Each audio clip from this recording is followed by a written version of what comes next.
आपसे बात होती रहती है और 2030 में, 2035 में, 2040 में किस तरह की डिमांड रह सकती है, इसके ऊपर तो ऑफ कोर्स बात है ही।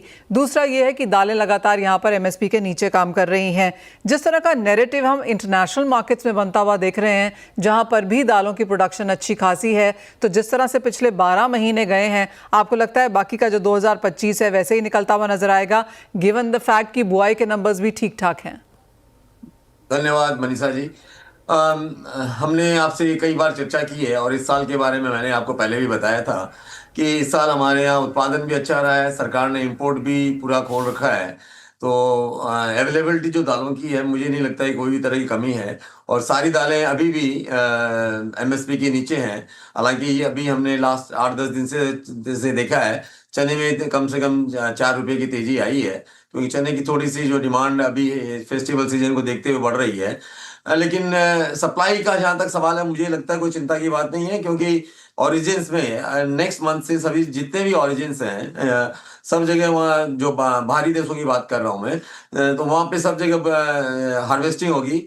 और जैसे कि मैं आपको बताऊं कि कनाडा में और रशिया में येलो पीस की हार्वेस्टिंग होगी। बहुत अच्छी क्रॉप है। क्या रशिया में लगभग 5 मिलियन टन येलो पीस का उत्पादन है। ऑस्ट्रेलिया में चने का जो हार्वेस्ट है वो अक्टूबर में होगा। वहाँ पे भी बहुत अच्छी क्रॉप का अनुमान है, लगभग 25 लाख टन का होगा। तो मुझे नहीं लगता है कि दालों में कोई भी सप्लाई का इशू रहेगा। लेंटिल्स की भी क्रॉप जो है कनाडा और ऑस्ट्रेलिया में बहुत अच्छी है, और कनाडा में अगले महीने हार्वेस्ट होगी लेंटिल्स की क्रॉप, और ऑस्ट्रेलिया में जो है वो लगभग अक्टूबर में हार्वेस्ट होगी।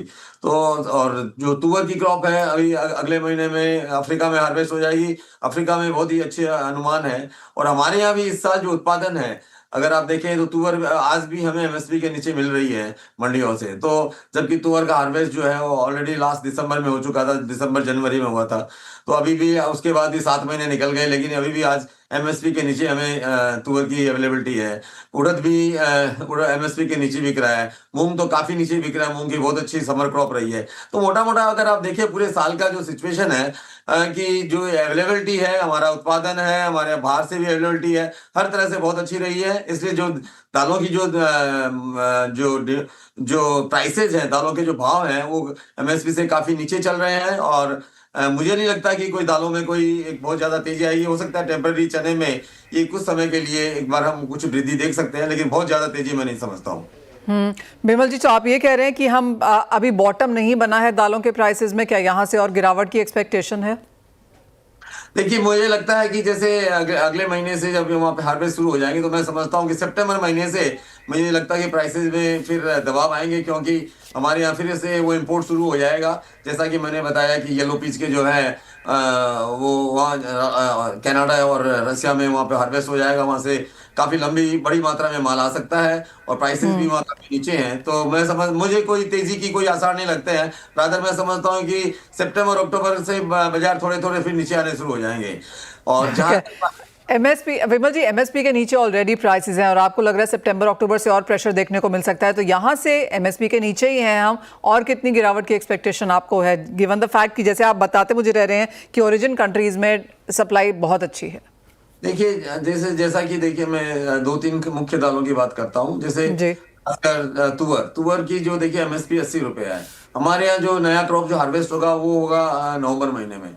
अफ्रीका में अभी अगस्त में हार्वेस्ट हो जाएगी और सितंबर से माल आना शुरू हो जाएगा। इस बार ऐसा अनुमान है कि अफ्रीका में बहुत अच्छी क्रॉप है, और हमें ऐसा लगता है कि जो अफ्रीकन जो तुअर है उसके भाव 50 रुपये हो जाएंगे। वो हो सकता है 50 से भी नीचे आ जाए, क्योंकि अभी वहाँ पे 525-30 डॉलर से के भाव आने लग गए हैं। तो इससे क्या होगा कि जो भाव है और मुझे लगता है कि सामने नीचे आएंगे, और जबकि हमारी एमएसपी 80 रुपये है। तो ये एक बड़ा चैलेंज है, लेकिन अभी हमें देखना है कि आगे कैसे होता है, क्योंकि अगर इतने भाव में फर्क होगा तो सरकार को प्रोक्योरमेंट करने में भी काफी दिक्कत होगी। और ये भाव जो 80 रुपए के जो एमएसपी के भाव है तुअर के, ये भी मेंटेन रखना बहुत मुश्किल है। दूसरा रहा चने का। चना जो एक बड़ी क्रॉप होती है, चने में अभी कुछ हमें इस बार अभी कुछ आवक की कमी की वजह से चने की और डिमांड भी अच्छी है, इसलिए चने के दाम अभी कुछ बढ़े हैं। लेकिन ऑस्ट्रेलिया की क्रॉप जो है लगभग इस बार बहुत अच्छी है, लगभग 25 लाख टन का अनुमान है। वो अक्टूबर से उसके शिपमेंट आने शुरू हो जाएंगे। तो मुझे लगता है भाव भी जो है अक्टूबर से सितंबर अक्टूबर से वो भी नीचे आने लग जाएंगे। तो जैसा येलो पीच की भी जो क्रॉप है, येलो पीच एक बहुत बड़ा सब्स्टिट्यूट है चने का या दूसरी महंगी दालों का, तो उसके वो भी जो है उसकी भी जो लैंडिंग कॉस्ट है लगभग 31-32 रुपीज होगी। तो मुझे नहीं लगता है कि कोई भी सितंबर के ये शॉर्ट टाइम के लिए हो सकता है कि 2-3 रुपए की तेजी आ जाए चने में, लेकिन मुझे नहीं लगता है कि सितंबर के बाद दालों में कोई तेजी का अनुमान है। और जहां तो तक तो Vimal ji, just putting that point across एक बार और, आपको यहाँ से कितनी गिरावट नजर आती है? हम एमएसपी के बहुत नीचे हैं, इंपोर्ट्स ओरिजिन कंट्री के हिसाब से अगर हम लैंडिंग कॉस्ट देखें तो और भी नीचे आएगी। आपको लगता है कि एक लगातार प्रेशर यहाँ पर बनता रहेगा? अगर यहाँ से भी प्राइसेस गिरते हैं तो हम क्या 2-4-5% की गिरावट और एक्सपेक्ट कर रहे हैं सितंबर अक्टूबर के समय में? बिल्कुल, जैसे मैंने तुअर का कहा आपको कि 50 रुपए भाव मिलेंगे, तो ये आप देख सकते हैं कि एमएसपी से कितना नीचे है, 80 रुपए जी। एमएसपी और अमेरिका की तुअर 50 रुपया। मूंग के जो भाव आप देख रहे हैं ऑलरेडी जो 86 रुपए 87 रुपीज मूंग के जो एमएसपी है उसके सामने अभी 60 से 62 रुपए मूंग के भाव चल रहे हैं, 60 से 65 रुपए मूंग के भाव चल रहे हैं। उड़द जो 80 जो जिसका एमएसपी 78.5 है उसके सामने 66 का भाव चल रहा है, और जबकि हम हमारे सामने अभी हार्वेस्ट जो होगी वो सितंबर अक्टूबर में हमारी नई क्रॉप की हार्वेस्ट होगी। अगर कोई मानसून की वजह से कोई इशू नहीं हुआ तो मैं समझता हूँ कि इसमें भी दालों में कोई उड़द में भी कोई वृद्धि आएगी नहीं। तो मोटा मोटा सभी दालें जो है एमएसपी के नीचे है और इनमें तेजी के कोई आसार नहीं है। कुछ दालों में लगता है कि 5-7% की मंदी हो सकती है। ओह वाह, तो 5-7% की गिरावट और देखने को मिल सकती है। ऑलरेडी एमएसपी के नीचे है, यहाँ से भी 5-7% गिर सकते हैं।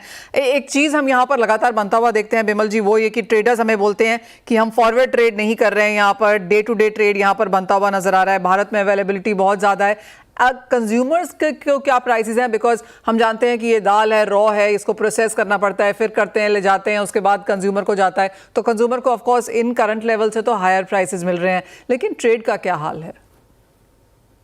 सॉरी, आपकी आवाज काफी ब्रेक हो रही थी, लेकिन जहां तक मुझे समझ में आया है आप जानना चाहते हैं कि कंज्यूमर्स को देखिए जो प्राइसेस कम हुए हैं ऑब्वियसली कंज्यूमर को भी उसमें काफी जो भाव है नीचे भाव में उनको भी उपलब्धता हो रही है। और सामने जैसे फेस्टिवल सीजन है, इस बार हमारे यहाँ जो मेजर फेस्टिवल्स है सारे अगस्त सितंबर अक्टूबर में हैं, तो मुझे नहीं लगता कि इसमें कोई कंज्यूमर के लिए कोई ऐसा इशू बनेगा कि उनको ऊंचे भाव में दालें खरीदनी होगी। दालों के भाव बहुत नीचे हैं।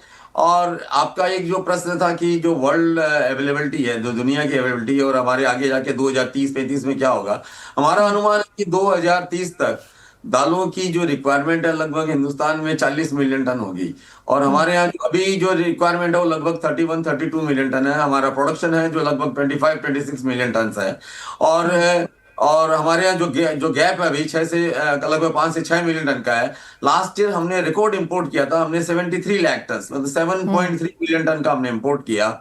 और अभी भी दालों की जो इंपोर्ट इस साल अभी, हालांकि अगर हम देखें अप्रैल से लेकर जुलाई तक दालों का जो इंपोर्ट हुआ है पिछले साल के कंपैरिजन में काफी कम हुआ है। लेकिन मुझे लगता है कि ये धीरे धीरे थोड़ा इंपोर्ट बढ़ेगा, लेकिन हो सकता है, लेकिन मुझे नहीं लगता कि जिस तरह लास्ट ईयर हमने 73 लाख टन का इंपोर्ट किया उतना इंपोर्ट होगा, क्योंकि हमारा उत्पादन अच्छा रहा है।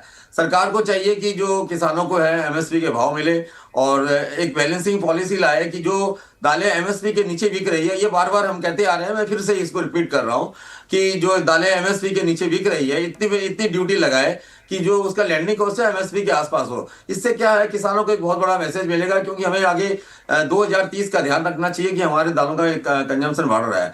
और 2035 तक तो मैं समझता हूं कि हमारी जो रिक्वायरमेंट है लगभग 45 मिलियन टन की हो जाएगी, जबकि हमारा प्रोडक्शन अभी 25 मिलियन टन है। तो आपको 20 मिलियन टन नेक्स्ट 10 ईयर्स में उत्पादन करना एक बड़ा कठिन काम है। ऐसा ना हो कि हम जिस तरह हम तेल की एडिबल ऑयल्स में जो हमारी स्थिति बनी है, आज हम उसी स्थिति में दालों में आ जाए। तो इसमें बैलेंसिंग पॉलिसी की बहुत जरूरत है। इसका ये बात मैंने बार बार कही है, ये बात हम सरकार को बार बार कहते जा रहे हैं, आपके माध्यम से भी कह रहे हैं, और हम सरकार को बार बार इस पे अपील करते रहेंगे कि इस बात पे ध्यान दें और इस पे विचार करें। एब्सोल्युटली। ऐसा टाइम जब यहाँ पर